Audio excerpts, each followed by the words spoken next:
Thank you for watching, and remember to like this video and subscribe to my channel. Thank you for your support. I'm meteorologist Jacqui Jeras. Mark Elliott is on the radar tonight, and Tevin Wooten is live in Boston. That's where a late week storm will bring a mix of rain and a little bit of snow to some parts of the Northeast. We're going to check in with Tevin in just a bit, but we want to start out with the active alerts right now. In fact, just a brand new dense fog advisory has been issued here for southeastern Louisiana, including you in the New Orleans area. We've got winter weather advisories on the lee side of the Great Lakes and new winter storm watches. They progressively have been expanding farther in real estate from California all the way into parts of South Dakota and into Nebraska. One warning that I mentioned still in effect here across parts of the Northeast. You got to look because it's right next to the lakes here overall. So as we go, you could get maybe 5 to 8 inches of snowfall there. Everybody else maybe 1 to 3, I think, is a better range to keep in mind. So that's really the cold air that's blowing over the warmer Great Lakes. And eventually that snow that Mark was just showing you in places like Cincinnati right now and into parts of Wisconsin and Minnesota, that's going to come together and bring some precipitation, we'll say, into the mid-Atlantic and Northeast. And you might be asking yourself, where's winter? Do we really have a big deficit? It's really not too much. Your deficit for Boston's about 2 inches for snow, about 1 inch in New York, Philly and D.C. around 1/2 inch or so. So are we going to get some snow this time around? What's happening with our weather pattern?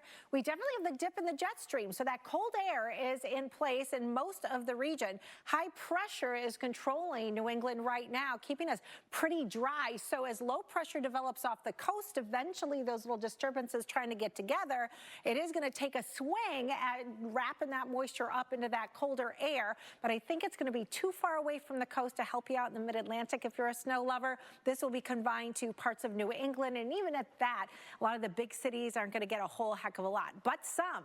So we want to get to our meteorologist, Tevin Wooten. He is live in the Boston area right now. And Tevin, you know, there might be a little rain, snow mix, but a coating is certainly on the table. And Boston has not had snow yet this season, really. So that first one, I think, is always a challenge, especially as people are getting out on the roads. And I feel like Mark said it perfectly, where people are like looking at the flakes and not looking at the road. So we've got both of the models here side by side, so you can get a really good look and compare them. We've got the GFS on my right. We've got the Euro on the left. So let's start out showing you the position. I want you to look where all those little circles kind of close in. That's the area of low pressure. And notice it's fairly close at the start, and this is on Friday on both of the systems. The Euro tries to bring a little bit more moisture out ahead of it in terms of rain. Forward this and show you where it's going to go when it heads across parts of the plains. That's where the greatest discrepancy is with both of the models. And then they're both pretty similar in terms of really shooting that low farther up towards the north, bringing the warm sector all across the eastern seaboard and really missing out on snow in those areas. So let's take a close look here at the Euro. This is showing a heavy swath of snow across Nebraska into northwestern Iowa on up into southern Minnesota. The GFS brings that a little bit closer to the north towards the we're so long. It was a crazy day in Orlando for me on Sunday. Now, we do have some delays across the country right now.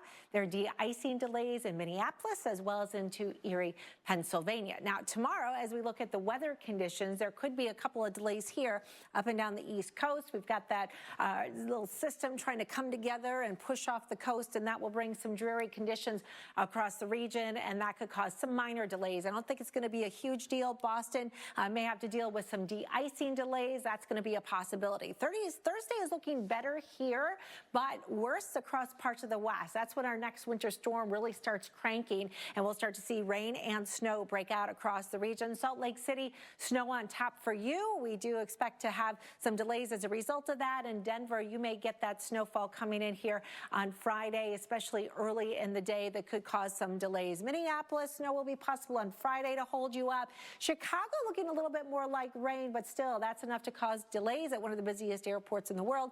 Memphis and Atlanta also with low clouds and rain could mean some slowdowns at the airports. Mark?